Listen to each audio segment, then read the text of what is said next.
ഇടപ്പള്ളി ഗണപതി ക്ഷേത്രം നിരവധി സവിശേഷതകളുള്ള ഒരു ഗണപതി ക്ഷേത്രമാണിത്. ഇടപ്പള്ളി രാജകുടുംബത്തിന്റെ കുടുംബക്ഷേത്രമായ ഇവിടെയെത്തി ആത്മാർത്ഥമായി പ്രാർത്ഥിച്ചാൽ ദുരിതങ്ങൾക്ക് പരിഹാരം ലഭിക്കും എന്നാണ് വിശ്വാസം.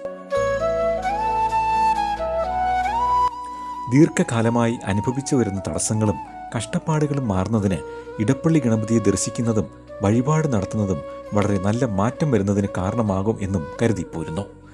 ആഗ്രഹ സാഫല്യത്തിനായി ഭക്തർ നടത്തുന്ന ഉണ്ണിയപ്പ നിവേദ്യം ഈ ക്ഷേത്രത്തിലെ പ്രധാന ഒരു വഴിപാടാണ്.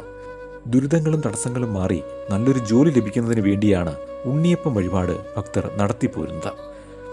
നാളികേരം ഉടയ്ക്കുന്നതും കർഗമാല വഴിപാടായി ദേവന് സമർപ്പിക്കുന്നതും നിറമാല, നാരങ്ങമാല, നെയ്വിളക്ക് എന്നിവയും ഇവിടെ പ്രാധാന്യമുള്ള കാര്യങ്ങളാണ്.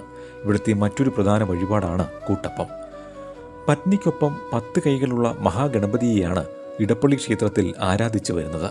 രാജകുടുംബം നടത്തിയ ഗണപതി ഹോമം ദേവൻ നേരിട്ട് വന്ന് സ്വീകരിച്ചതായും കഥകളുണ്ട്. നിരവധി പ്രത്യേകതകളുള്ള ഈ ക്ഷേത്രത്തിൽ വിഗ്രഹ പ്രതിഷ്ഠ നടത്തിയിട്ടില്ല എന്നതിനാൽ ഇവിടെ ഉത്സവം നടത്തുന്നതുമില്ല.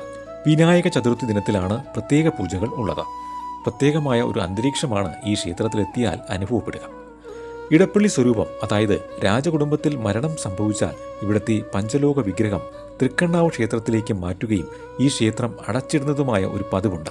ഐതിഹ്യമാലയിലും പരാമർശിക്കപ്പെട്ടിട്ടുള്ള ഒരു ക്ഷേത്രമാണ് ഇത്. ഇത്തരത്തിലെല്ലാം നിരവധി പ്രത്യേകതകളുള്ള ഈ ക്ഷേത്രത്തിലെ മഹാഗണപതി തന്നെ വിശ്വസിച്ച് അഭയം തേടുന്നവരെ കാത്തുരക്ഷിക്കും എന്നാണ് ഭക്തരുടെ വിശ്വാസം.